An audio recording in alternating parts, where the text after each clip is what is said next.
Welcome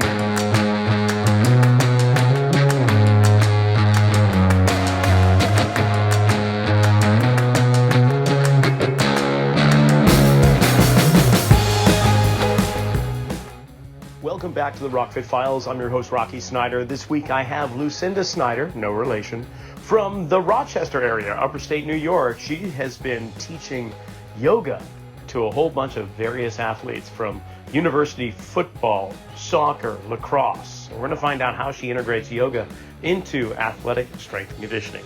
I hope you enjoy, and be sure to subscribe. All right. Well, first of all, how's the weather in Rochester right now? It looks like you got a sunny day.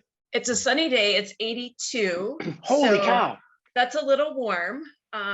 It's going to get to 90, I think, today, which is Ooh. a little uncomfortable for us. Yeah. It's not like you have air conditioning in your home, Correct. right? You are correct. Yeah. We have very large freestanding units that work to cool down the house. But it's always good if they work. Yeah. Yeah, but I get a little cranky when it gets up to 90.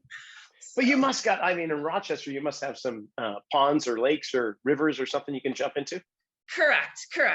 We live close to the lake, and then we have a pool club, so we'll spend the weekend at the pool. So it'll be fine. It'll be fine. But, wow. Yeah. So okay, just out of curiosity, with Rochester being in upper state New York, right by Niagara and all that, and not far away from Toronto, a pool club. What do they open, like 8 weeks out of the year? Right. We open May through mid-September. And in May, do they break the ice and then you can jump in? Is it like a polar bear plunge? They heat it. It's heated to 80. So on a day like today, it is not refreshing because the water is the same as the air temperature. See, the only difference is you're either wet, surrounded by water, or just your own sweat. Correct. So you choose your poison, I guess. Yeah, I've always wondered, do you sweat when you're in the pool? It's just always been a question that I've never found the answer to. Anyway, I'll let you know okay. This weekend if that happens. So we got connected through Dr. Don Dudley, who works with the Buffalo Sabres, and he said, you got to talk to Lucinda, because Lucinda, not only do you have the same last name as I, so somewhere along the way we may be related. Not that I'm aware of, but somewhere down in our tree. But exactly. But what you're doing with athletes is you're integrating mind body. You're bringing in meditative practice and yoga into the athletic setting. So I'm like, oh, that's cool. This is great. It's not just here we're going to sit around in a circle and stretch our hamstrings in some type of hurdle stretch or whatever. So how did you get started with all that?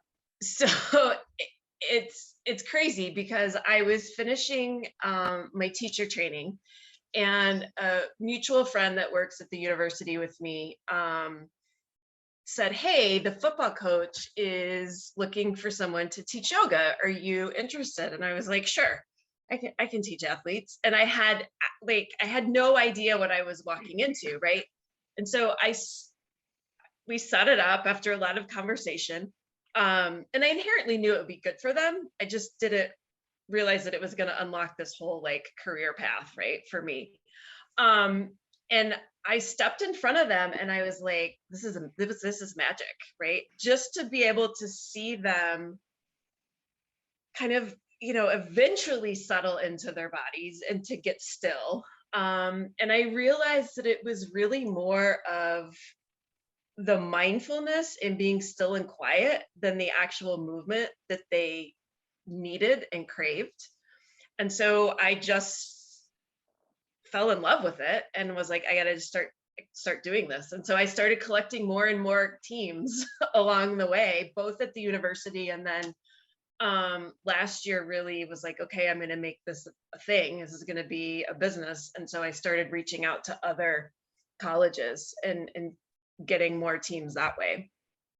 Yeah, with football, I can imagine the football players, it's just short bursts, boom, boom, boom. They're always got that threat response in a way going on. It's like, I either got to keep my quarterback protected, or I'm going to go down this guy's throat. And so you get that, and then to suddenly have to do the opposite end of the spectrum in a way and bring your attention inward rather than outward, to not slow down, but to gain better awareness of your movements.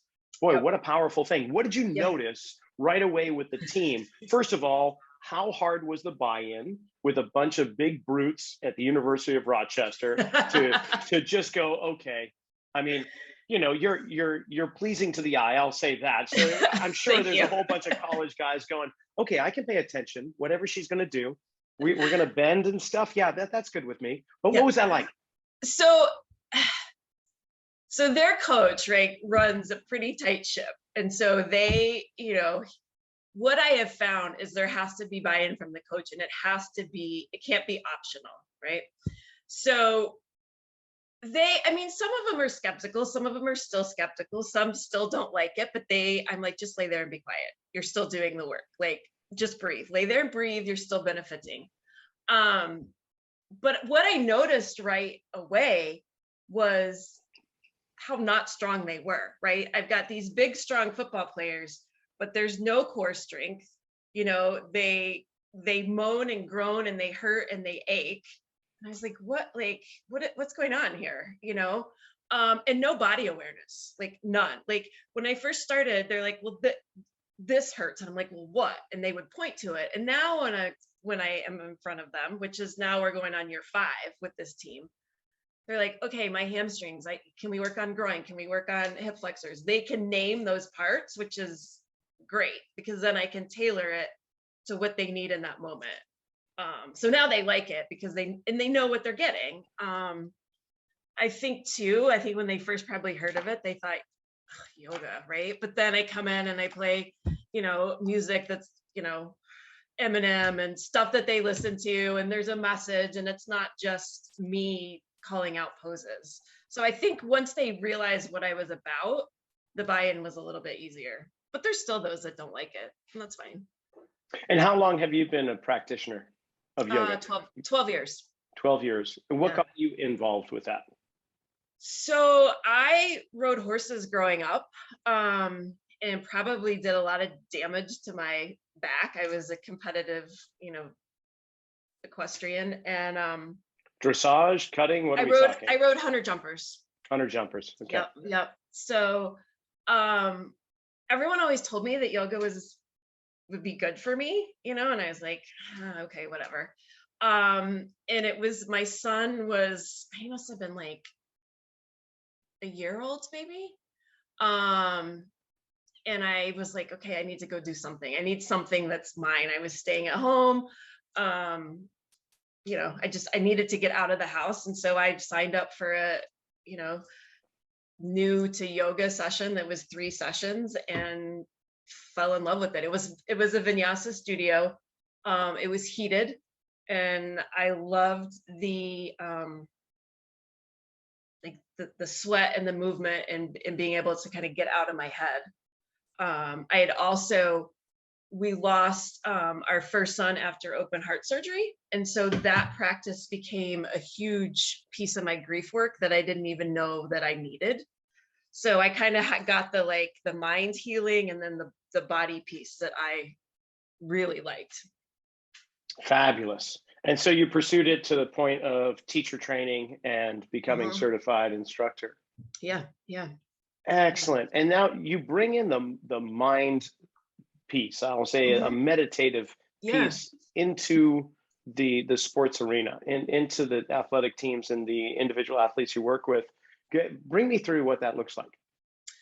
So, you know, I like to say that yoga is really the vehicle for the mindfulness, right? Because they have a hard time, they like the stillness, but it's really getting them to understand that they need to be present, right? And be aware, and that how they show up for me or for practice, right, is the same way that they show up for their classes, their jobs, their relationships, right? And that they don't get to separate kind of those pieces of themselves, and really getting them to integrate that mind body. And a lot of them had never thought of that until I was like, okay, pay attention to your thoughts, right? Like, don't go into the story, but notice what comes up when you're still. And so it's not always a formal visualization. Sometimes I'll do that with individuals. I'll do body scans with them, but it's kind of just always bringing them back to like the moment and being aware and being present in what they're doing, because they move through so much of their day. I mean, we all do, right? That we're not paying attention. We know when someone's not listening to us when we're talking, you know? And I'm like, the more, like, even just practicing it for 3 to 5 minutes here, like you get better at that. So it's using that stillness and mindfulness based techniques to get them present. And so you use the word magic when you first came and visited the football team. What was magical? It was this stepping into like, oh, this is what I'm supposed to be doing, right? This like when you step into that place and you're like, oh, this is fun. This is like, you have the ability to really make an impact and build relationships. I'm very relationship oriented. You know, and some of these teams, like the women's soccer team, their seniors graduated, and that was really hard. I mean, I was really sad when they left, you know, because we'd been together, we'd been through a lot of coaching changes and COVID and all these ups and downs. And, you know, I go to a lot of games. I'm not just somebody that pops in and does yoga with them once a week.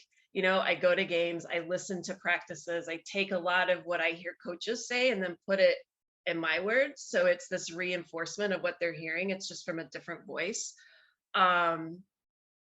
So I'm part of the team. And I think, you know, that moment I stepped on in front of that team, it was like, oh yeah, this is cool. Like, this is really powerful. And I knew how powerful it could be.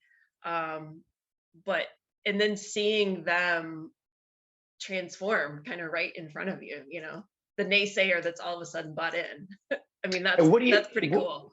Yeah. And how is that? How does that happen? And what kind of like experiences firsthand did you get when somebody just goes, oh, okay, I'm totally involved right now. I am invested in what you're doing because what?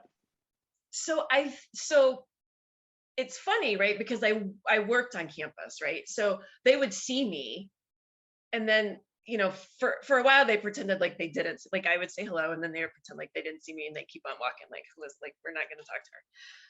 But one day they stopped me. I was at Starbucks and they're like, hey, Lucinda, I just want you to know, I didn't get hurt in the game last weekend because of yoga. Like he's like, had I not been working on my flexibility, I know I would have been injured and been out for the rest of the season. Those are those moments, right? That you're like, oh, that's cool. Or you see it, like you just see like the surrender in the moment in the class, and you're like, the light bulb just went off.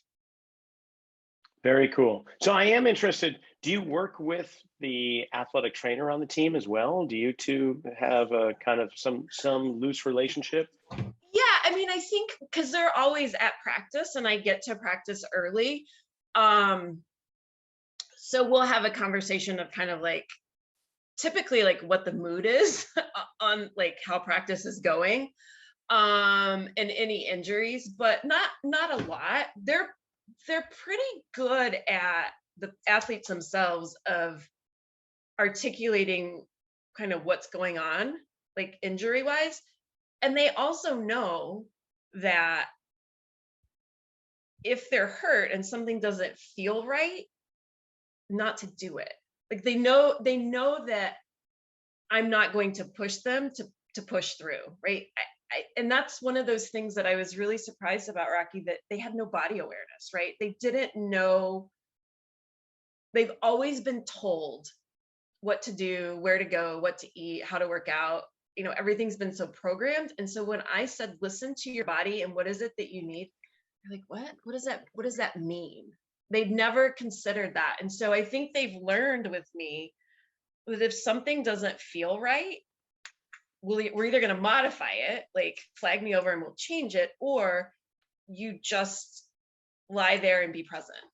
You know, I have one player who's had she had a hip replacement, you know, and her hips are cranky. And sometimes she's like, I'm just going to lie here and focus. And that's what I need. And so I think having that permission for them is huge and helps with the buy-in, right? Because I'm not forcing them to do it. Wow, hip replacement at such a young age. Mm-hmm. Yeah, crazy. Yeah. So you have the women's soccer team, Mm-hmm. the football team. What other sports have you explored with your work? Men's I have a lot of soccer teams, which is funny. And I've worked with track and field, lacrosse, and those are the big ones. Oh, I have a lot of soccer teams. And then do you change your approach based upon the type of sport, and how do you do that, if so? Yes, right. So we know that like certain sports, like soccer is super leg heavy, football's leg heavy, right?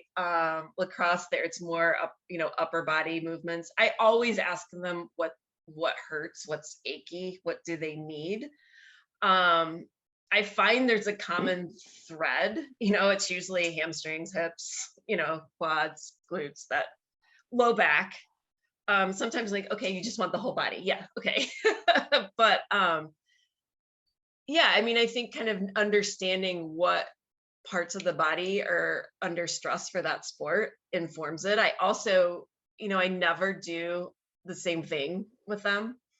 And they're like, what's the plan today? And I'm like, I don't know. They're like, what do you mean? I'm like, I don't know. Like, once I start, I'll know, right? Because I really like to read the energy and kind of know, I know whether they've had, wins or losses over the weekend, that kind of informs. And during season, it's a lot of recovery versus off season where it's more strength building. So I'm a little harder on them in the off season. That's good to hear. I was thinking that there's so many different disciplines, so many different approaches, methodologies within yoga now that it has become so, I'm close to mainstream. I mean, I'm out in California, so it's been quite the mainstream activity for decades now. But it started with primarily like hatha based. Right. And then BKS Iyengar started to work on structural alignment through specific poses. Of course, you had Bikram, there's Ashtanga, there's Vinyasa, there's Farupa, there's so many different offshoots. I feel like it's, I kind of jokingly say it's California fusion yoga. You take something that has purity and feel like, oh, I just got to change the flavor of this. And suddenly you have all these other people trying to reinvent the wheel, so to speak. Right.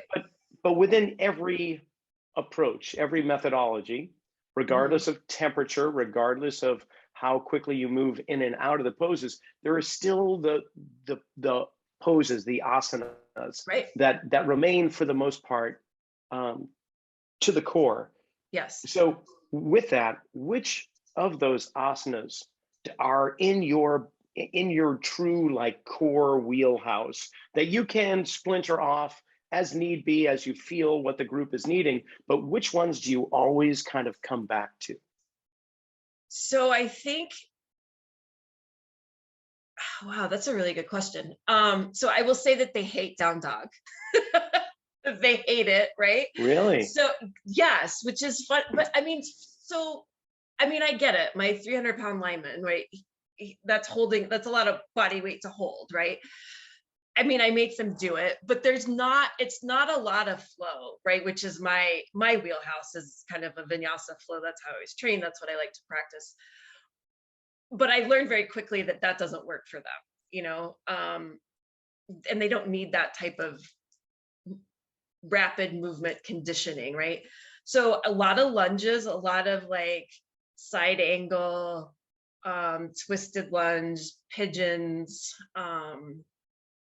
like bridge.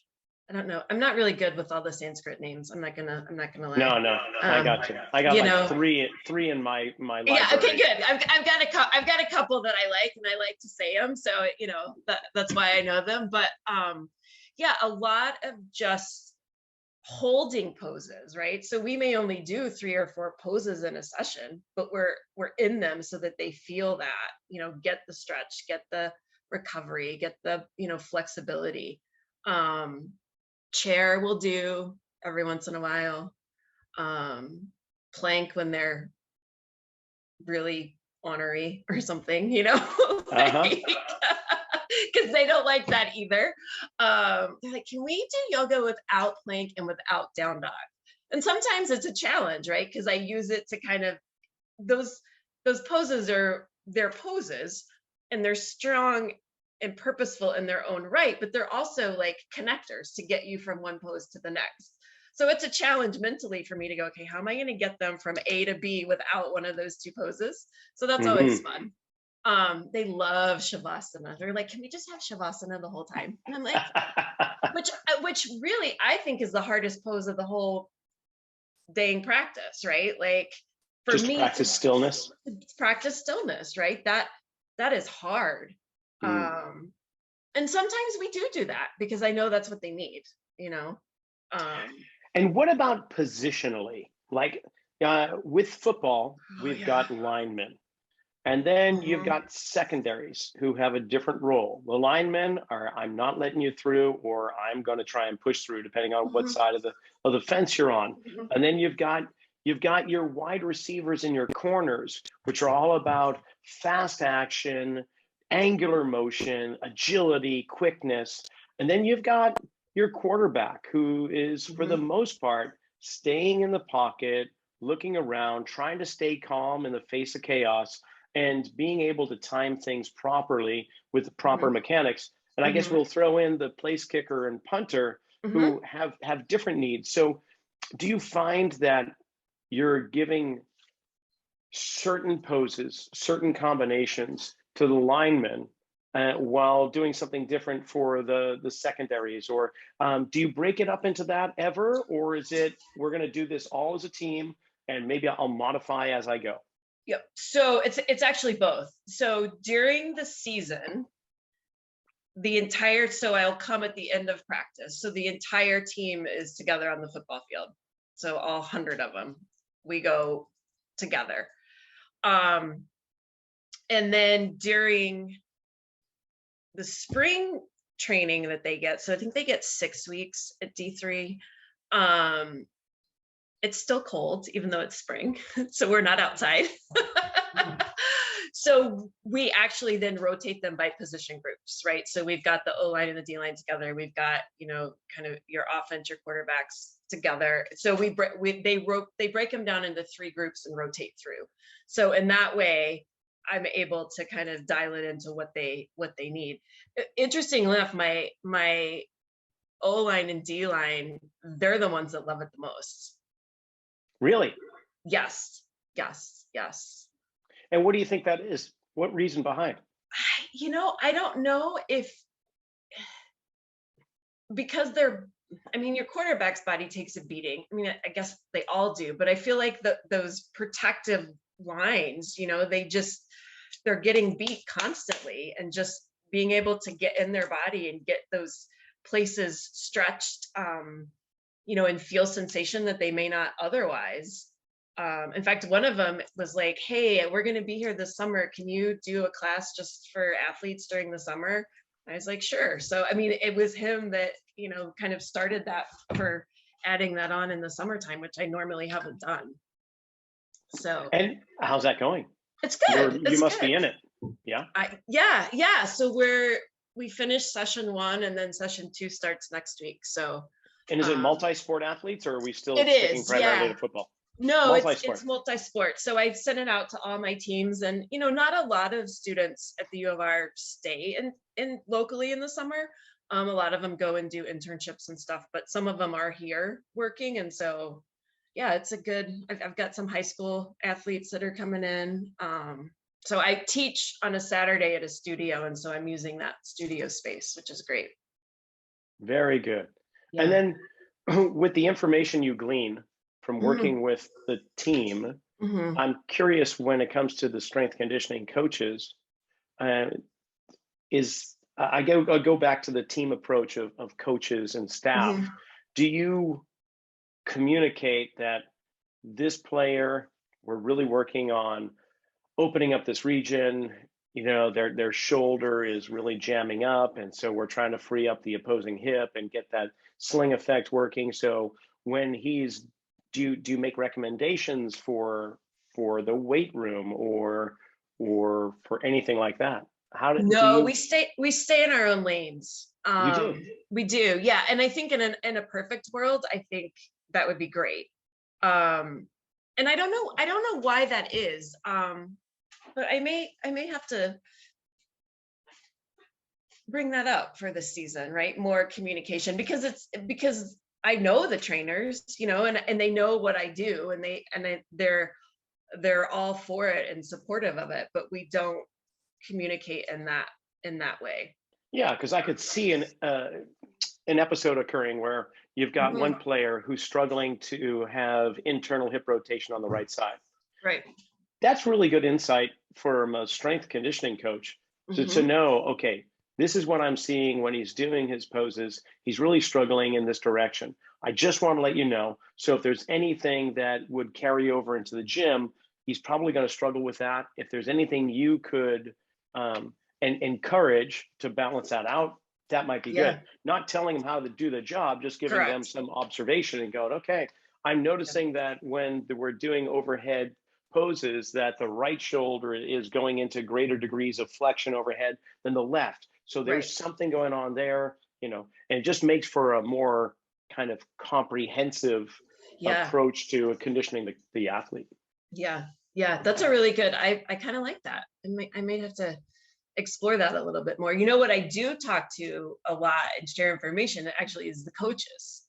Right. So the coaches really, like, there's certain coaches, like I have one women's team that I'm on their group text. Like, so I see everything that coach is sending out. I'll chime in before games. If I see something or notice something, particularly from a mental health standpoint, I communicate with coaches in that way of like, okay, so their energy seemed really off. They seemed really tired. What's going on? So it's funny that like that's the communication line versus the strength and conditioning and the trainers.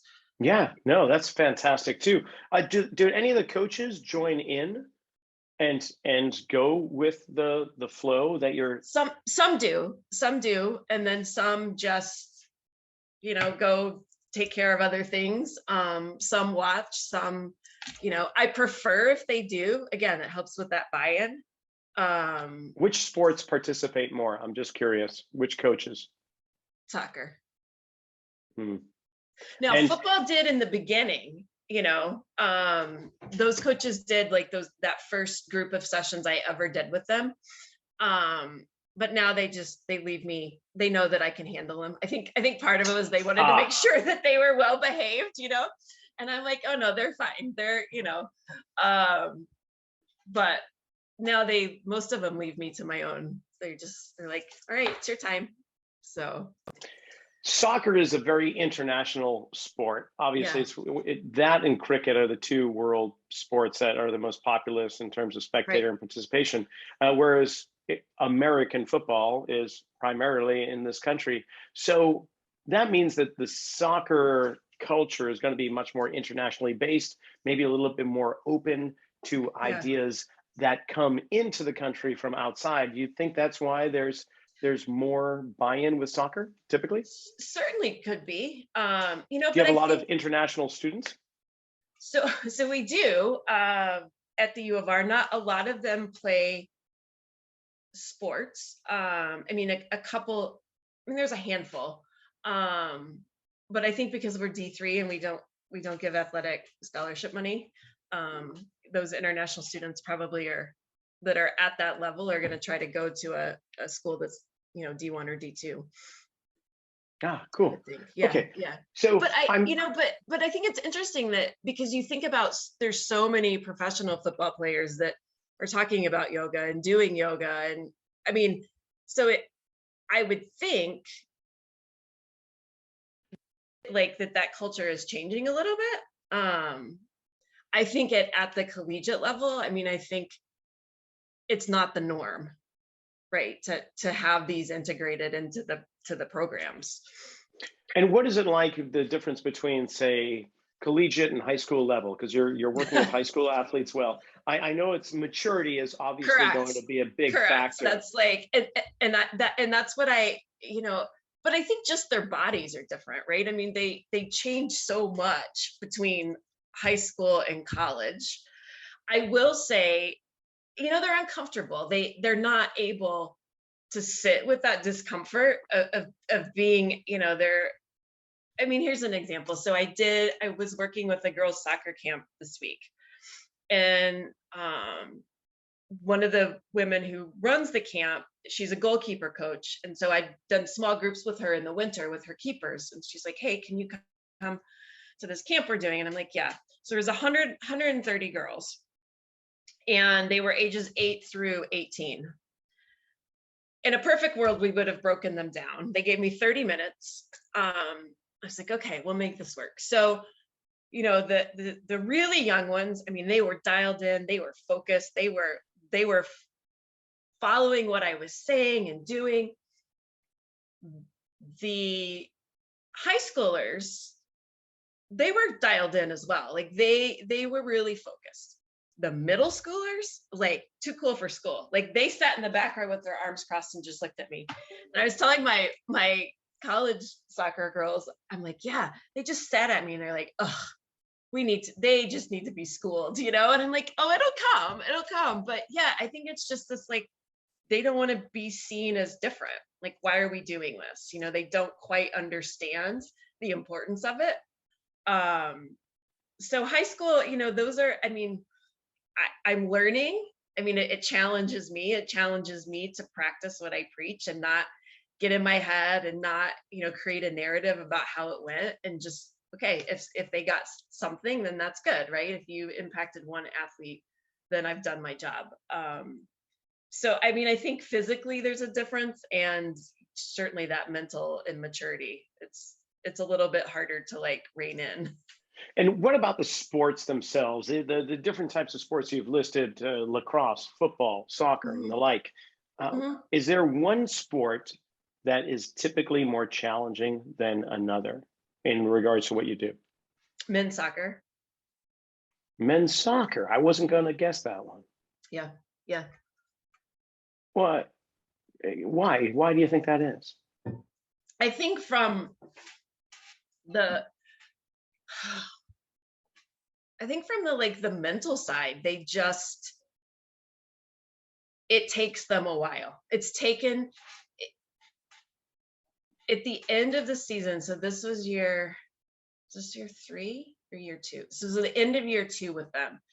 And finally they bought in. They got it, right? They were like, oh, we're looking forward to this. Where before it was, they didn't understand it, and their ego got in the way, So it's kind of understanding their mindset and meeting them where they are, but also pushing them.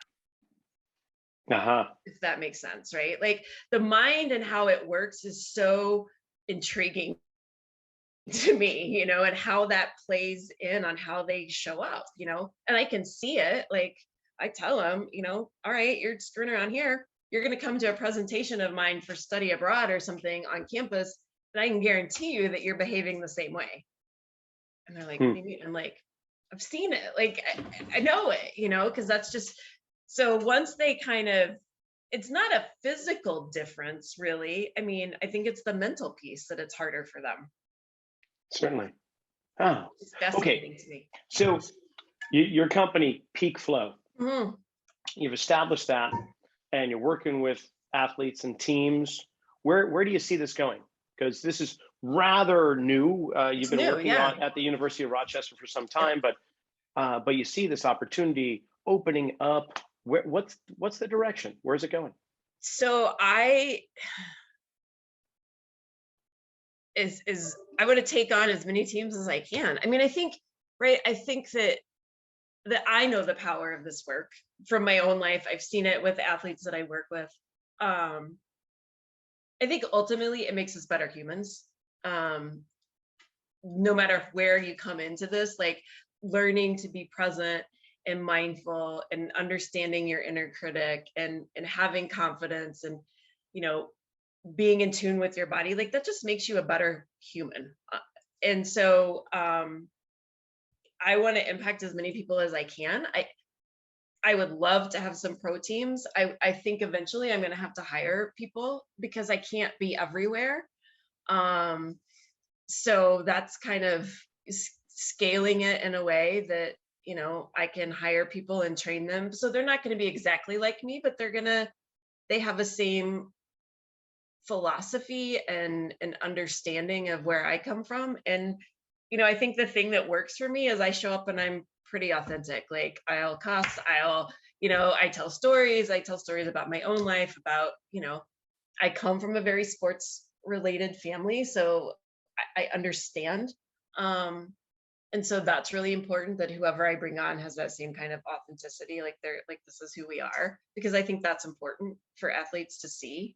Because sometimes even at the collegiate level, you know, they're put up on this pedestal and they're just humans, they're just people.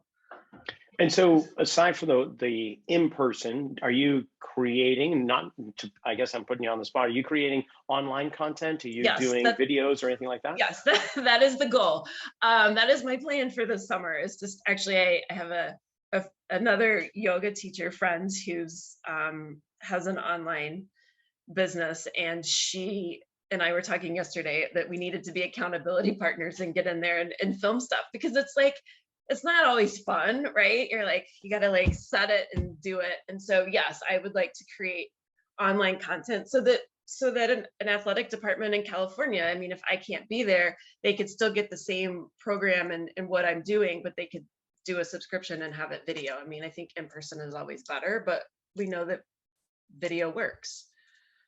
Certainly. And with the vinyasa background that you have, do you must select, as we talked about earlier, I guess, but you select certain kind of actions, poses, flows from one moment to the next. But is there like, here's program A, here's program B, here's program C, nothing like that? No. No. I don't think I've ever taught the same class. Moment. It is in the moment. Yes. Which I have some business coaches that are trying to get me to change that, but I it's not who I am. Like, I hate that. I hate like going to a class and you know what it's going to be every single time. I get bored. So, yeah. You know, I may use the same 10 poses with the team, but they're never going to be in the same order or the same, you know, sequence. So with that, curious too, because there's some approaches that want you to sit into a pose and explore it for some time. There's others that want you to flow from one to the other. Yep. Do you find that having a mixture of both, if somebody is fixated in a certain place, you want them to sit into it and then slowly start to move in and out of that position, and then, okay, now that they're not going to leapfrog over something they're incapable of, we're able to actually activate this kind of movement, we get the body experiencing it. Now can we integrate it into flowing from one area to another? Is that part of your process?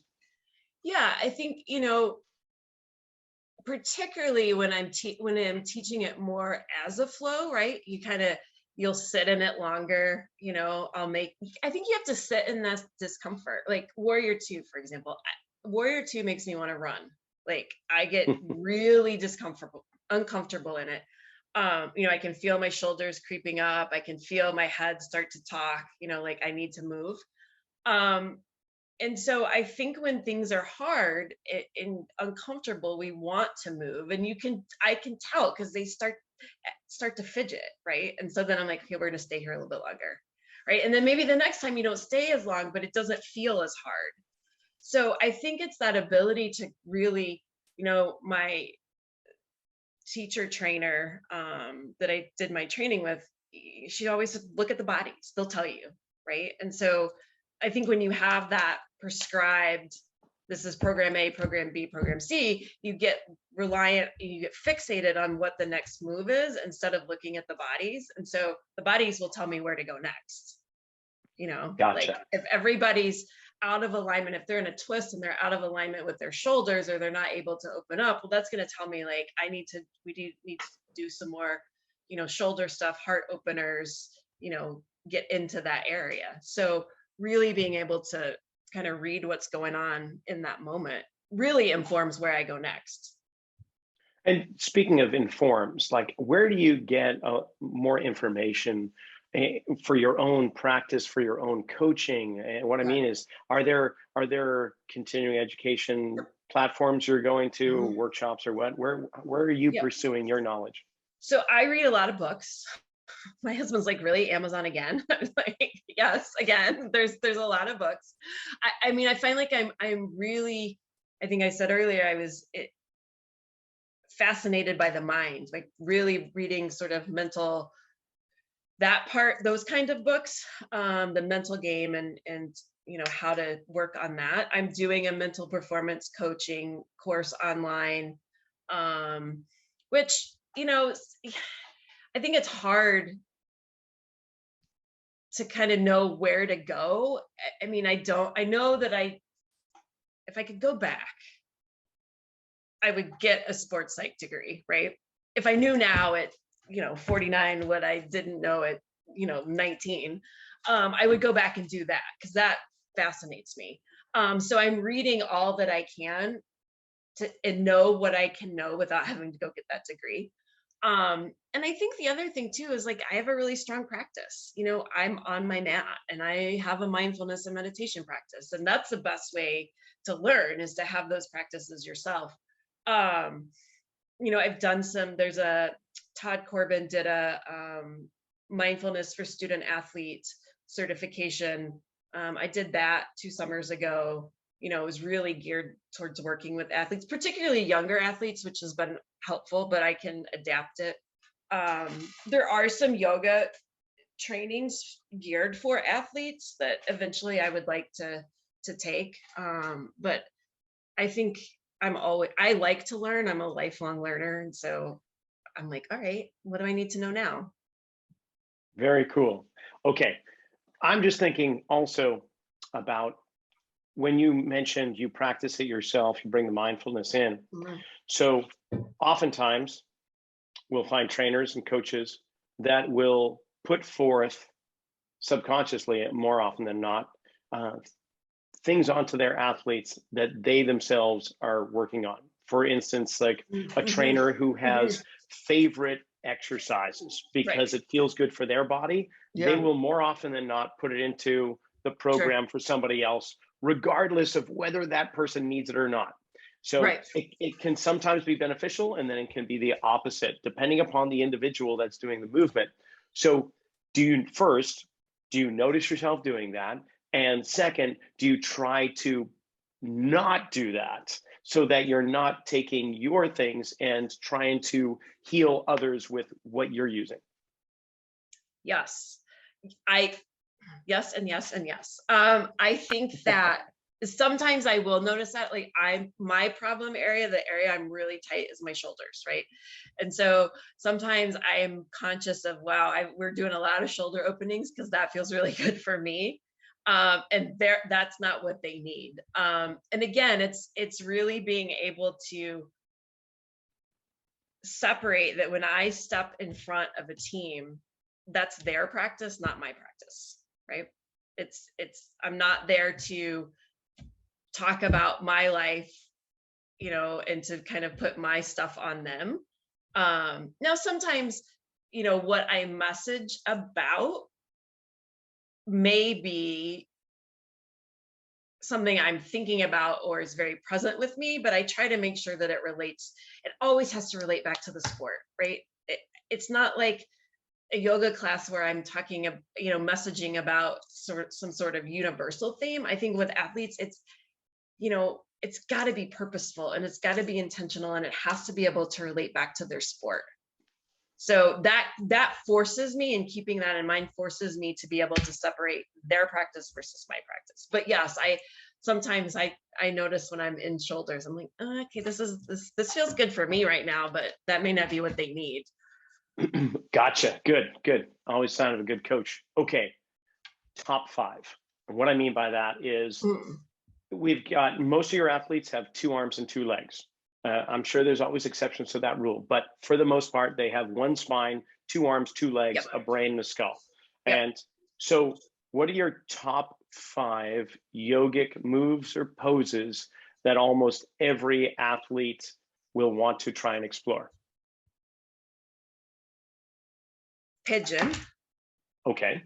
Hips, right? Yep. Pigeon. I think some sort of low lunge, because I find that's really hard for them, because they want to, when I'm like, stack your knee over your ankle, they want to, like, again, it's getting into the hips. They want to bring that knee way past the ankle because that's easier. Does it make sense? Am I making sense? Yeah. So we're talking about some form of warrior pose potentially too. Right? Correct. Yeah. Okay. Yeah. Exactly. Shavasana.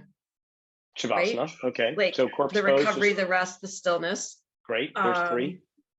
Oh man. Anything for opening up lateral lines of tissue? Or encouraging rotation or opening up rotation? Yeah. So I like, and so it's child's pose, but then you walk your hands over to your side. And so you get this really nice, side stretch. And you're also working into the hips at the same time. Mm-hmm. And then you can also thread the needle, which is great because you kind of get the hips, the shoulder, and spinal rotation. Spinal rotation. Yeah. And then I'm going to say chair. Interesting. I really thought you were going to say down dog. No, actually not chair. I'm going to take that back. Can I get a do-over? I'm going to say tree for the balancing. Ah, right. Nice. Because it's that core stability. It's kind of fun and light, but it's hard. Yeah. Right. You have to practice it. So it's a great metaphor. Like, very cool. All right. Yeah. You're top 5 for multi-sport athletes. That's good. Okay. Lucinda, I can't believe we're right at the end here. I know that went really great fast. Conversation. I know, isn't it? So talk about peak flow. It doesn't necessarily have to be limited to the Rochester area because you've got your website and all that. But if people want to find out more information about peak flow, your services, if they're coaches or athletes themselves or whomever, how do they do that? So the website is, oh my gosh, I think it's peakflowinfo.com, I believe. Isn't that terrible? I don't even know it. That's good. How good am I at promoting my business? I'm on Instagram. So it's Peak Flow on Instagram. Those have all the links and stuff, and then they could just email me. So it's beautiful. Yeah. So the links in the bio, you can go right to Instagram. Correct. Peak Flow. That's the easiest way. And then they can, they can book if they just want to have a conversation about what I do, either whether individual work or a team, they can book a call right on the website. Perfect. Well, thank you for your time. Thanks for coming on. I really had a fun conversation with you. It was awesome. Thanks for having me. And that's a wrap for another episode of the RockFit Files. I just want to thank Lucinda Snyder for coming on and sharing what she has. And if you want to check her out with Peak Flow, be sure to check out all the descriptions below this podcast for the links and emails appropriate. In the meantime, have a great week. We'll see you next time.